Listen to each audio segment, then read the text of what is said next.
Bahkan pukul 1 pagi. Ini sudah hari ketiga aku tidur larut gara-gara laporan PKL yang tidak selesai-selesai. Gara-gara aku terlalu malas, akhirnya hutang tugasku menumpuk dan membuatku harus bergadang untuk beberapa hari ini. Kafein akhir-akhir ini menjadi temanku dalam mengerjakan tugas. Selain itu, sebuah radio atau TV juga membantuku dari rasa bosan mengerjakan laporan ini.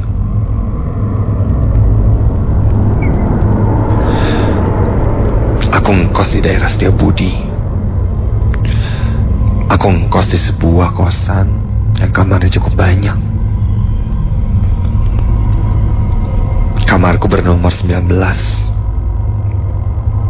Letaknya di tengah-tengah lorong. Aku nyaman di sana.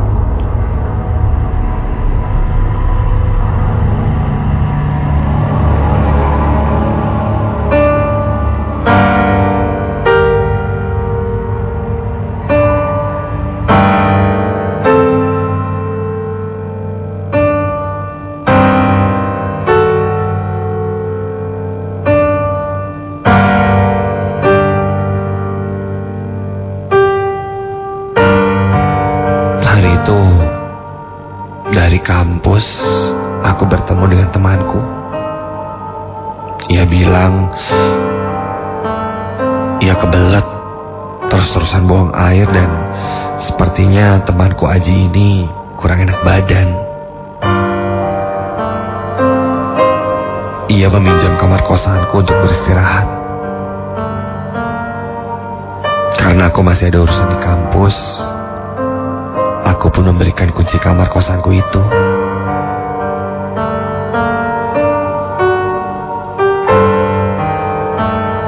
Ji, lo duluan aja, ntar gue nyusul. Kagok nih nunggu Pak Ridwan belum datang. Aji pun mengiyakan dan dia pergi ke kosanku duluan. Aku menunggu Pak Ridwan, tapi ternyata beliau tidak datang. Apa boleh buat? Kira-kira maghrib aku kembali ke kosanku. Sampai di depan pintu kosanku, terlihat lampu kamarku menyala. Ketika aku akan membuka pintu, ternyata pintunya dikunci dari dalam. Aku pun mengetuknya. Ji,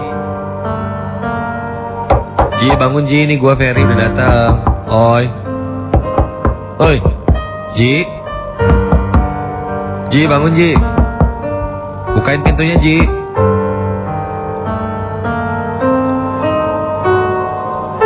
Aji sepertinya tertidur pulas. Tapi tunggu dulu.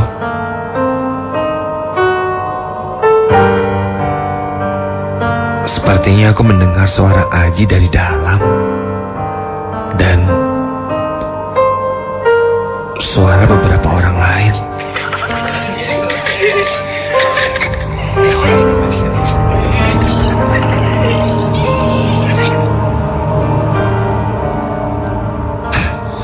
Nih kayaknya mereka mau jahil nih.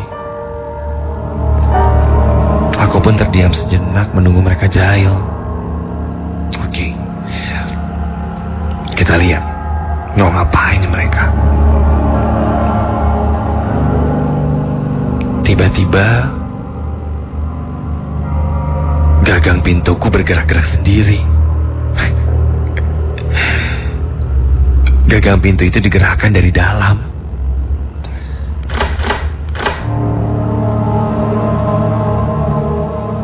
Sambil terdengar suara tertawa-tawa kecil dari dalam kamar.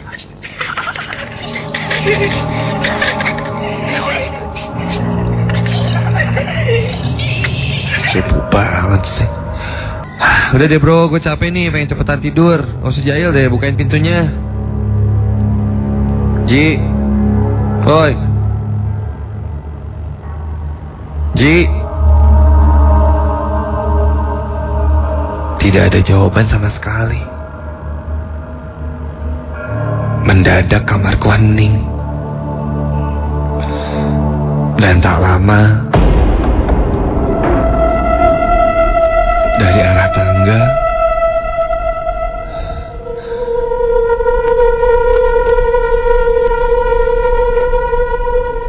muncul seseorang yang berjalan mendekatiku.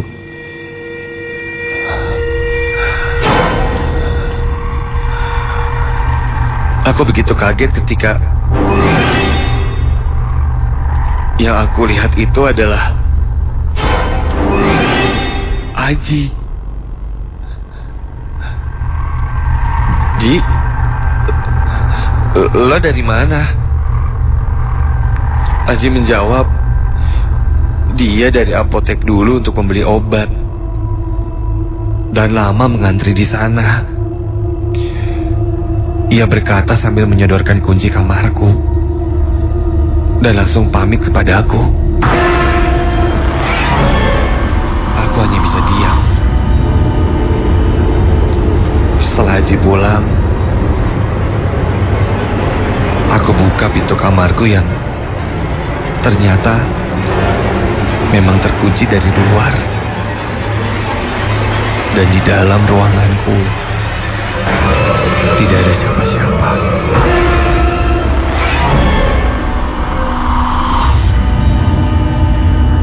Seketika bulu kuduku berdiri. Aku masuk dan melihat ke sekitar ruang kamarku yang jelas-jelas memang kosong. Aku mencoba untuk tidak memikirkannya dan langsung mengaparkan badanku di tempat tidur. Dan beberapa menit kemudian, aku pun tertidur.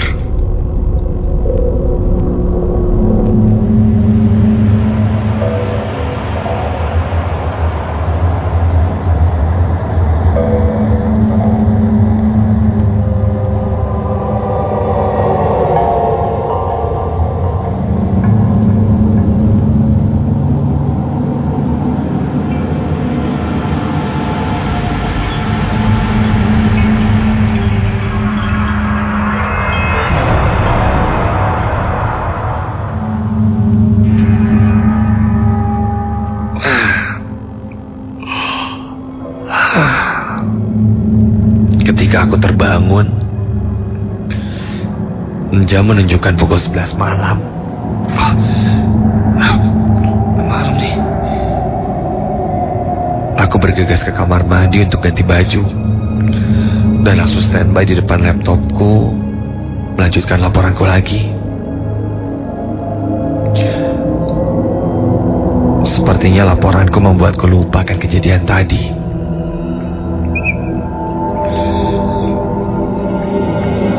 Aku berkonsentrasi dan tak lama aku mendengar suara berisik, seperti orang-orang mengobrol dari luar kamarku.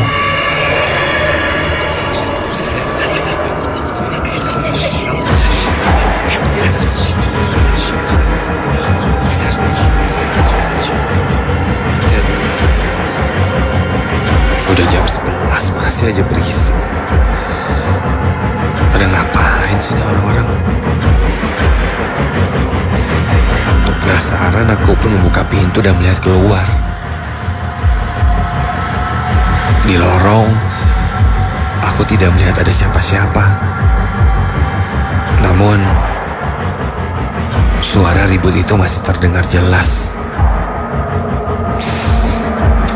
Dari kamar mana nih? Berisik banget. Karena sangat ribut, aku pun membanting pintu agar terdengar menyindir mereka.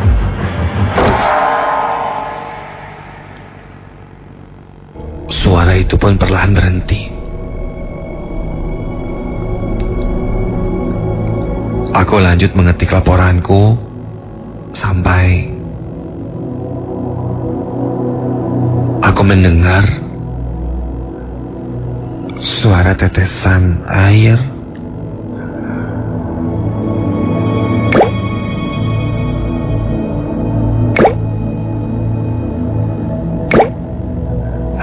suara dari mana lagi sih? Malam ini banyak gangguan banget. Pikirku kesal. Aku periksa kamar mandi, tidak ada sama sekali keran yang bocor. Namun saat aku berbalik dan melihat ke arah ventilasi bawah di pintu depan kamarku, di sana terlihat sebuah genangan air.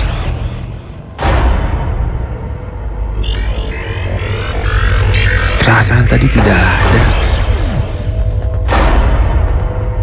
Apa ada yang bocor ya? Padahal hari itu tidak hujan sama sekali.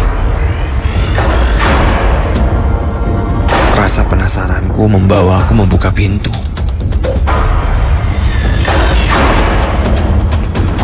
Dan saat aku buka pintunya,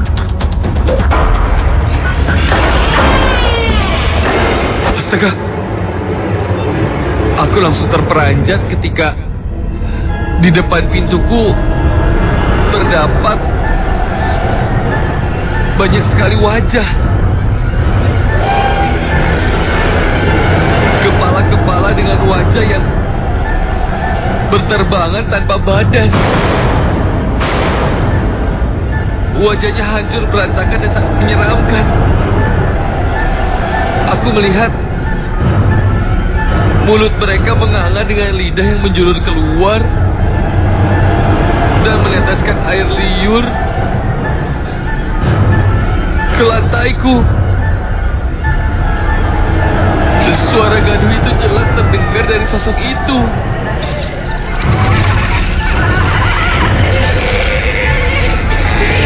Aku langsung lepas dan hanya bisa diam di balik selimut. Entah untuk berapa lama aku bersembunyi di balik selimut sampai akhirnya sosok itu pun menghilang. Bergegas aku lari keluar dari kamarku.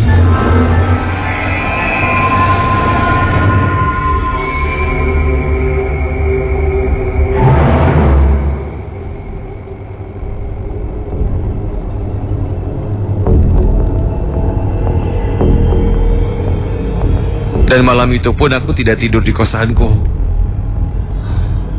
Karena takut, akhirnya aku bergadang di kamar temanku. Aku tidak bisa tidur. Sosok tadi sangat menggangguku.